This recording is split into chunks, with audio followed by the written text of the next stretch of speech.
accepted the evolution idea because they'd already compromised their Bible in some other areas. So, what happened to the dinosaurs is a question that kids face all the time in public schools. The textbooks will give the kids some options to choose from. Like, did a meteor strike the Yucatan Peninsula and make the dinosaurs go extinct?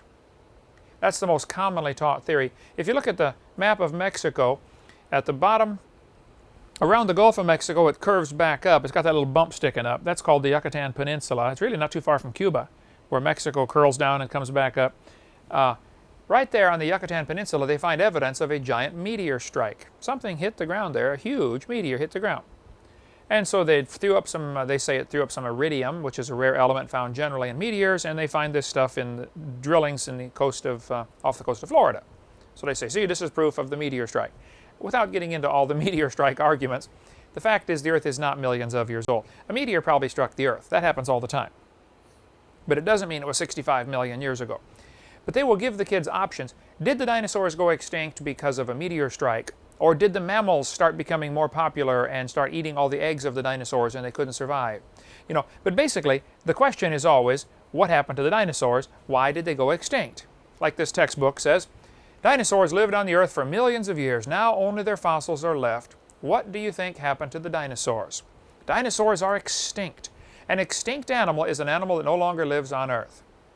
So the questions, what made them go extinct, I say, is the wrong question. The liberals are really good at getting us to argue about the wrong topic. They ask me all the time, do you think we should have prayer in public schools? You know, should we teach the Bible in public schools? You know, etc., etc. I say, look, that's a good question, and I'll be glad to talk about it. But there's another question we need to ask first. The real question is, should we have public schools? I mean, that's the real question. If you read your Constitution in the 10th Amendment, Article 10, also called the 10th Amendment, says, the powers not delegated to the United States by the Constitution, nor prohibited by it to the states, are preserved to the states respectively or to the people. What this says is, if this document doesn't spell out, that if it doesn't say you can do this, then you can't. This was the closing argument to say, whatever you think you have power to do, if it's not spelled out in here, you don't have power to do it. So, no place in the Constitution does it give the federal government the authority to have an education system.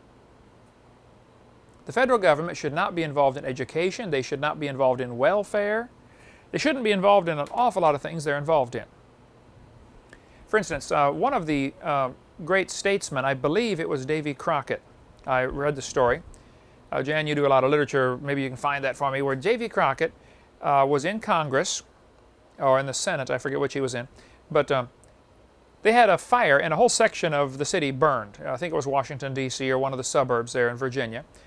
Massive catastrophe, you know. Back in those days, the houses were built, no fire code, and very poor construction, a lot of them, and built real close together. So this fire started, burned the whole city. A lot of people are suffering. No house, you know, no food, no job, etc. Congress voted to take federal funding and come in and rescue these people and give them government aid. Davy Crockett voted for that. And I believe it was Davy Crockett. I may have my name wrong, but it's one of those people like that. Later that year, Davy Crockett was out stumping, trying to get people to vote for him because the election was coming up. There's this old farmer out there plowing the field with his mule, you know, and Davy Crockett stopped and leaned over the fence, and the farmer finally stopped his mule and came over and said, sir, I'm Mr. Crockett, and I'm in Congress. I'd like you to vote for me to re-election. Farmer said, nope, can't do it. Can't vote for you again, ever. He said, I voted for you last time. I thought you're a good man, but I can't vote for you. He said, well, why not? He said, because you voted to give those folks federal money for rebuilding their houses. He said, well, man, there was a whole city burned and they were all suffering. And the farmer said, well, you only did that because you live near these folks and you know about them. What about the people in, 500 miles away that are having, there's catastrophes all the time. Mr. Crockett, you have violated my trust because that money was not your money to spend. That money was my money and everybody else's money delegated to you to spend according to the Constitution. And he gave Davy Crockett a lesson on the 10th Amendment that the federal government has no business being involved in welfare. This man said, if that city burned and those people were needing some money, every one of you congressmen should have reached in your pocket and taken your money out and given it to them. You have no authority to spend that money. that federal money on your pet projects because you think it's important. And Davy Crockett said, "Sir, I am sorry. I promise I will never do that again." And he talked to the farmer for a while, and finally the farmer said, "Okay, well, everybody makes a mistake once. I'll let it go this time. But rest assured, if you do something like this again, I will not only not vote for you, I will campaign against you." And if we had a bunch of folks that were that smart in our country that realized our government is spending money on things they have no business spending money on. Now, when you mention this, that we shouldn't even have a public school system, people will come back and say, "Well, don't you think kids need an education?" Oh, that's not the question. Of course kids need an education. Of course kids need to learn. Of course we need to have schools. But should the government be involved is the question. And if they don't like what the Constitution says, they should lobby to change the Constitution. They shouldn't just ignore it and go around it. So, back to the dinosaurs. What happened to them? Well, before we get there, you might want to find out this article on why the schools went public. I would recommend you get on the website exodus2000.org. Ray Moore Jr. is a friend of mine, just has a tremendous information on what's happening in our schools and how that it's really part of a larger plan toward a new world order. Exodus2000.org. Eagle Forum also has a good website, eagleforum.org, I believe, or .com. That's Phyllis Schlafly's organization in Alton, Illinois by St. Louis. So that'd be some good information if you want to go off chase that rabbit tail. You can also get Blumenfeld's, Samuel Blumenfeld has great information on this topic, as does Reason's Foundation. Many people, this is a topic I love to read about. I don't have time to chase that rabbit too far down the hole, but the public schools are part of a long-range plan. It's actually Karl Marx's idea. Free public education. That's a vital step in the advancement of communism. And we'll get into that much later on seminar part 5. Okay, what happened to the dinosaurs? Before the flood, we have a world where people are living 900 years. Beautiful climate, canopy of water probably overhead, increasing air pressure, no genetic load or very little genetic deformities because, the race is still pure and nothing has entered in that would cause those things.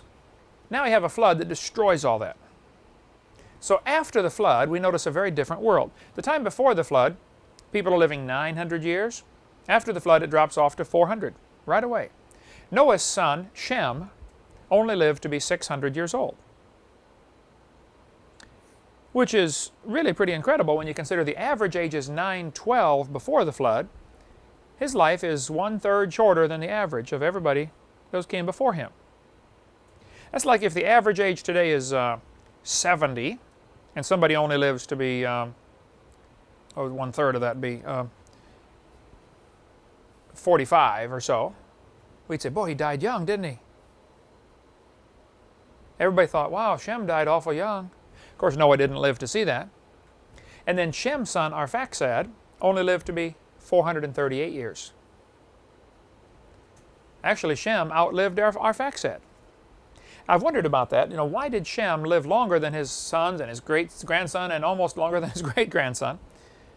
Well, possibly Shem, during his formative years, the first 100 years of his life, he was in the pre-flood environment. So he would have had very different stamina. Yeah, his physical abilities were probably much greater. Because just like if a child is raised in a poor environment and have poor nutrition, they're likely to be stunted for life, mentally or physically or both. If you don't give a kid, even during the prenatal, before they're born, if a mother does things, smokes or drinks or whatever, just deprives the child of oxygen, it can affect that kid for the rest of his life. The Vietnamese students are very small. Yeah, short, right? Because Vietnam, poor food, or not enough food. Okay. Average height in America now is much higher than it was, 100 years ago. It's easier to get food, more steroids and pesticides, or steroids in the beef and stuff we eat, so causing all sorts of trouble. Anyway, lifespan dropped off to 400 years for a few generations. Then it dropped off to 200. Now there's probably a couple of reasons why it dropped off again in the days of Peleg. We get into that, the days of Peleg, we'll get into that later on video number 6, so seminar part 6. It'll probably be 4 years till we get there in our class at the rate we're going. But why did it drop off again? But then after a couple generations of 200 years old, you come to a fellow named, to Abraham's father actually, Terah, who lived to be 205. Then it dropped below 200. Abraham was 175. And when you read that, that sounds really old. But if you look at his ancestors, that's nothing. Just about everybody's living longer than that. So it keeps dropping and dropping and dropping. It got down to probably 70 or 80 years average lifespan for quite a while. There were people in Bible times that lived to be over 100. There were people in Bible times that were 6'6". You know, Abe Lincoln was 6'6". But the average height of the people during, 100 years ago was shorter. There were still people that were 8 feet tall, So things are dropping off. During the Dark Ages, it really dropped off when we had, knowledge suppressed by the Catholic Church, And so there's about a 1,000-year span in here where information is suppressed in order to keep people dumb and keep people enslaved to, the church dogma. Then in the last 500 years, we've seen an improvement in a lot of medical fields and things like that, diets and sanitation. A lot of sanitary laws, I think. And we've got a videotape called The Bible and Health that'll give you a ton of information on, God's plan for what the Scripture says about health. Sanitary laws, dietary laws, etc., etc. Okay, so the same thing that happened to the people, their lifespans are being shortened after the flood. That's also happening to the animals. Reptiles that lived before the flood and got to be 80 feet long now simply can't live as long. And therefore they can't grow as big. And therefore some of them even might die before they reach maturity to have kids of their own. And so the whole species goes extinct. You mentioned about the panthers and stuff probably going to go extinct, or the cougars or even the cheetahs. There just aren't enough of them. The gene pool is too limited, and the panda bear is probably going to go extinct. It's just, it's probably a genetic deformity or a mutation from the original bear. And they're pretty and they're cute, but they're just not going to make it. Okay? If you left the chihuahuas in the world all alone, leave them all alone, put them out in the woods, they wouldn't make it. It's a useless dog, in my opinion. Okay. So here we have a time after the flood when lifespans are dropping off, and so people are killing the dinosaurs. In addition to them dying from the climate, they've also got people going against them. I think they killed them for several reasons. They killed them for meat. There would be a lot of hamburger in one brachiosaurus. They killed them because they were a menace. Nobody wants to live next door to a dinosaur. They killed him to be a hero. I saved the village, I slew the dragon. They killed him to prove his superiority or competition for land or medicinal purposes. All kinds of ancient recipes call for dragon bones or dragon saliva or dragon fat.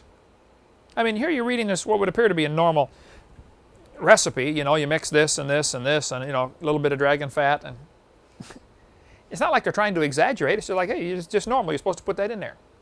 Everybody does, don't you know? Kind of stuff.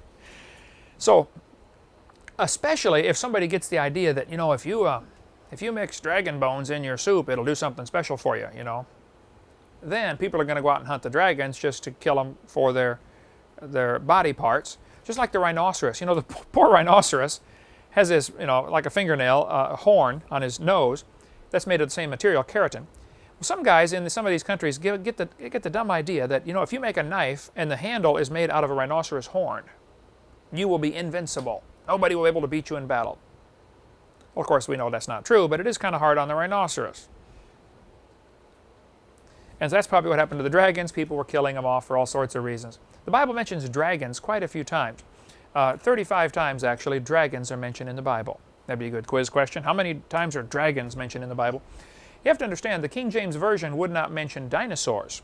Who can tell me why the King James Version would not mention dinosaurs? The name dinosaur hadn't been invented yet.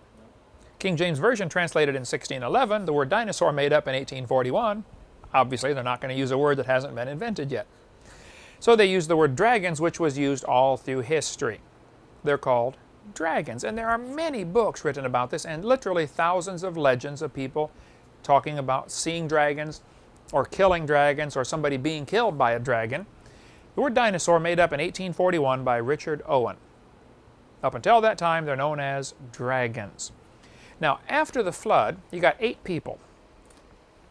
Everybody, spreads out around the world in the next few hundred years. They have kids and grandkids and great-grandkids, and pretty soon you start to get a good-sized population. And they're spreading out, taking over new territory, civilizing the world. However, whatever you think of that, that's what they did. As they spread out, the population begins to grow. big ferocious animals are going to be killed off. How many grizzly bears here in Escambia County, Pensacola, Florida, roam in the woods? None. Right. How many were there 500 years ago, you think? Probably lots of them. Well, what happened? When the more people move into an area, the more the big ferocious animals just aren't welcome. They're going to be driven off, or they're going to be killed off. If it came on the evening news tonight that there were 5 grizzly bears roaming around Pensacola, Florida, what would happen by 6 in the morning? Everybody would have a gun. Every redneck in the country would be out there with his rifle trying to shoot one, right? And whoever could shoot the biggest one would have his picture in the paper the next morning, holding it up by the tail. You know, I shot the grizzly bear and saved the village. Right? Now, nothing has changed. Okay? People are still the same. They were looking to kill these dragons for all these reasons, because they were a menace, to be a hero. If you go deer hunting at all? I ask the deer hunters, you know, those poor guys go out and try to shoot Babby's daddy all the time. I say, if you're up in your tree stand, and 5 bucks come running through the woods, you only have time to get off 1 shot. Which one are you going to shoot at? The largest one, the biggest one. Okay. Well, if you have this same mentality back 4,000 years ago and there's dragons out there to hunt, which one are you going to go for? The biggest one. Actually, they find now with satellite images, it's pretty interesting. I need to get a slide of this.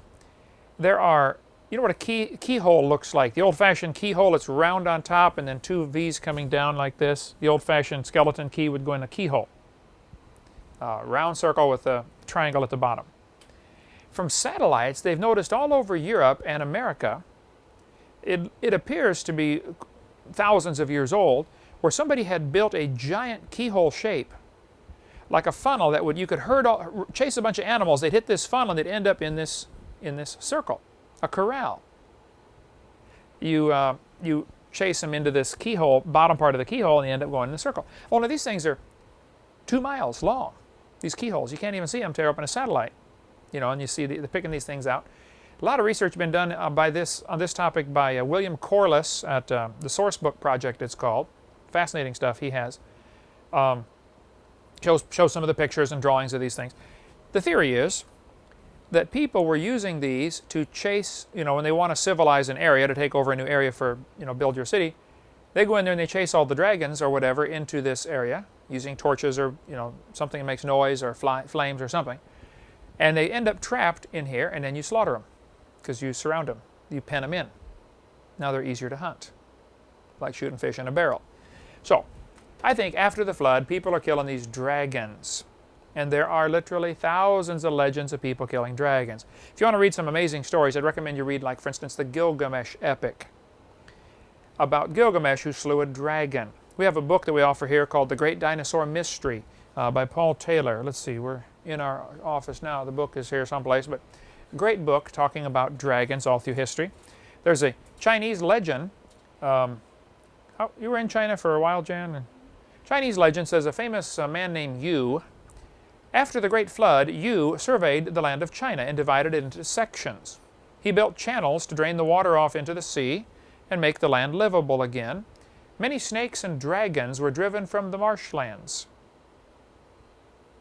You're reading this Chinese story, and it's, you know, we got to build the channels to get rid of the water. You know, it's all swampy. We got to, you know, drain the land so we can build our cities. By the way, we had to drive out the dragons, and, you know, just like it's normal. Everybody has to do that, you know.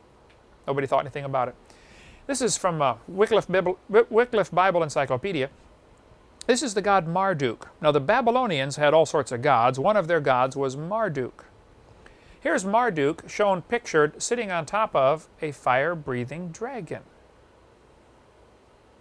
Notice the flame coming out of his mouth.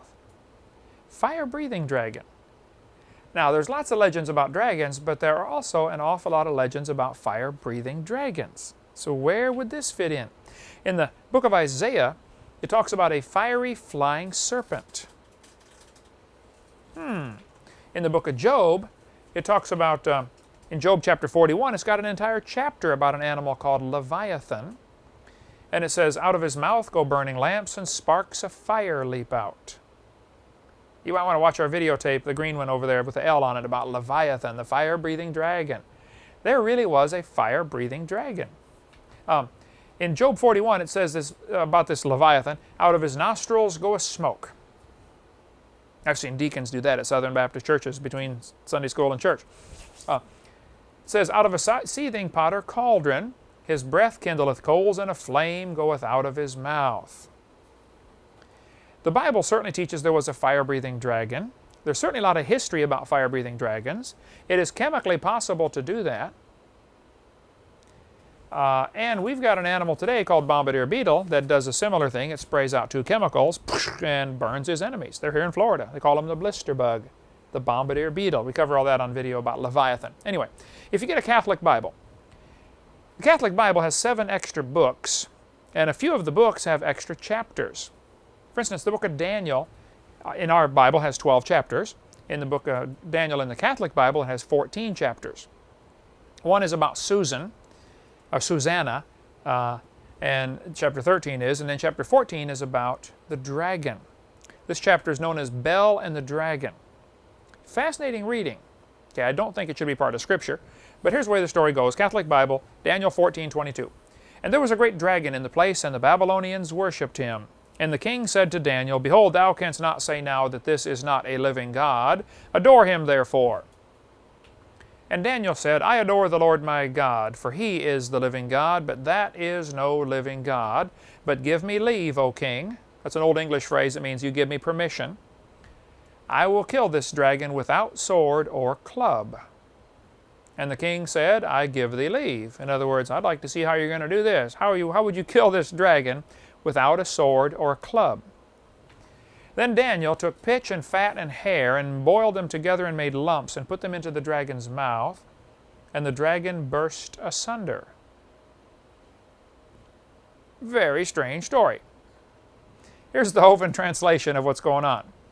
The Bible tells us in the book of Daniel chapter 1 that Daniel was one of those who was skillful in all wisdom and cunning in knowledge and understanding science. Well, I would assume that Daniel probably knew that nearly all animals like things that taste salty. You put a salt block out in the woods and the deer come up, the cows come up, everything comes to lick the salt. Daniel took pitch and fat and hair. Well, pitch is sticky, made from tree sap. You take pine tree sap and boil it down and make pitch. There were whole industries used to make pitch just to cover the ships back 200 years ago, before they discovered oil. First really commercial oil well was in Pennsylvania, Becky, in 1828, I believe. So before that time, they still had to make their ships waterproof, and they would use pitch, where they boil down the sap of these trees. Daniel took pitch, which is sticky, and fat, which tastes salty, and hair, which won't digest. You ever see a cat or a dog cough up when they get a hairball? You know, cough up this hairball. Hair won't digest. So Daniel took these 3, boiled them together, made lumps, gave them to the dragon, and the dragon burst asunder. Hovind translation is, Daniel tossed these things in the cage, the dragon ate them up because they tasted good. They wouldn't digest because of the hair. They stuck in his intestinal tract, and this was the ultimate case of dragon constipation, and the dragon burst asunder. Those were the days before Roto-Rooter. And so it blew him up. What a way to go, huh? But it's just an interesting story in the Catholic Bible about dragon. Serious thing for horses and everything, even to this day. Yeah, they blow up. You feed them too much, they founder, right? Yeah. Hussein Saddam thinks he is Nebuchadnezzar reincarnated. The guy has a serious ego problem. He has huge pictures of himself all over the countryside. He has his picture in front of Nebuchadnezzar on their currency. He claims that he is Nebuchadnezzar reincarnated. Now his name is Saddam Hussein. Saddam means prince. George Bush always called him Saddam Hussein. You go back and listen to the newsreels, you know, George Bush always called him Saddam Hussein. Oh, this was done very intentionally. It wasn't that George Bush is stupid and didn't know, how to pronounce his name. The word Saddam is the Arabic word that means horse's rear end. So George Bush was intentionally calling him horse's rear end, Saddam Hussein. Interesting bit of trivia. Anyway, we'll take a break here in a second, but Saddam, in order to fulfill the image that he is Nebuchadnezzar, he has spent a fortune rebuilding the ancient city of Babylon. Babylon was destroyed about 600 BC by the Medes and the Persians. 586 or whenever it was. The Medes and the Persians came in there, destroyed Babylon, okay, wiped it out, burned the city, etc., etc. Took Daniel captive, and the book of Daniel is interesting because Daniel starts off in Israel. He's taken a slave, made a eunuch, takes him over to Babylon. He lives there for a while. Then they fall, and he goes into Media Persia and becomes, one of their high people there. By that time, he's an old man, like 90 years old, and he still becomes one of the good guys. And that's when they throw him in the lion's den. He's like 90 years. You don't want to be thrown anywhere when you're 90. You certainly don't want to be thrown into a den of lions. I should say den of lions, not lion's den. Because a lion's den can be the place where they live, but nobody's there. A den of lions means they're there, right? He wasn't thrown into the lion's den. He was thrown into the den of lions, which in the Bible is very clear to spell that out in the King James Version. So, Saddam decided to rebuild the ancient city. It was destroyed about 600 BC. They've always known where it was. It was just ruins. The Middle East is full of those ruins, Egypt, about all they can do is point to their glorious past. Look at these big, huge buildings we used to have around here. Everything's destroyed now. But it sat desolate, destroyed for quite a while. Saddam decided to rebuild the old city. Well, most of the city walls had been preserved. It's a real sandy, desert area. The wind blew all the sand in and covered them up and preserved them. They're just buried in sand. So they excavated down, found the old walls of the city that were really well preserved. The brick was, and it contained hundreds of pictures of dragons on the sides of the city walls. Now look at this dragon. This one, they took the bricks apart and reassembled it back in Berlin. But however you pronounce the name of that museum. Strange animal. It has scales all over its body. See the scales on its neck and on its tail? On the feet, it has like claws. Now, and a forked tongue. That would indicate a reptile. And a horn on his head. All over these walls, and they've rebuilt the walls. In other words, they've rebuilt a whole section in a museum in Berlin. They have these pictures of dragons and lions. Apparently, in 600 BC, they really did have a dragon in captivity in Babylon. In the Catholic Bible chapter about this may be, based on historical fact that there were dragons still alive in 600 BC. Now this had been 1800 years since the flood, so probably the majority were dead, and it was a rare thing to have a dragon. Certainly be a rare thing to have a dragon in your castle. And of course Nebuchadnezzar and all of his superstition thought this was some kind of god because it obviously was a big ferocious beast and everybody should worship it. Of course he built a big gold statue and said everybody should worship that, and he had a hard time worshiping stuff that he shouldn't have worshipped. So here we have an interesting story about dragons from 600 BC. Dinosaurs, I think, lived after the flood, becoming more rare, becoming smaller, less numerous, more rare, driven out of certain areas totally. Extinct. Some species probably went extinct. By 300 BC, they were very rare. Alexander the Great, though, reported dragons when he conquered part of India. We'll take a little break. When we come back, we'll talk more about dragons that are mentioned through history, and then eventually lead up into dinosaurs that are still alive today, and dinosaurs that are mentioned in the Bible. We'll cover all that after the break. Okay, let's go through a few more reports from ancient history, 2,000 years ago or so, about dragons. Alexander the Great conquered part of India. As he was conquering the parts of these cities over there in this region, the people begged him not to kill the dragons that were sacred to them. And he said, what dragons? They said, outside the city in the caves, there are dragons and we take sacrifices out to them. Alexander reported that, he said, I told him I wouldn't kill them, but I would like to see them. When he went out to see the dragons stuck their heads out and hissed at his soldiers and scared them half to death. That's I don't know if it's in his diary or what, the records of Alexander the Great. This Roman mosaic, made out of small pieces of tile, stuck together, was made about the 2nd century after Christ. It shows two long-necked dragons fighting. Or necking. Can't tell what's happening for sure. Man, that would be necking, wouldn't it? Anyway, how on earth would the Romans know about dragons in the 2nd century after Christ? Now here you got these modern scholars saying, nobody's ever seen a dinosaur because they lived millions of years ago. Well, how did they depict them on their pottery then? St. George is famous for slaying a dragon in 275 AD. He was later martyred for his faith. He's the patron saint of England and Portugal. St. George and the dragon. This would have been in the first couple centuries after Christ. If you ever tried to read the old Beowulf story, I've got the story in my library there. Old English Beowulf is extremely difficult to read. I mean, you can only understand a few of the words, okay? Because English has changed so much since 583 AD. But the Beowulf story is interesting. I've read it several times. He killed Grendel the dragon by pulling off his arm.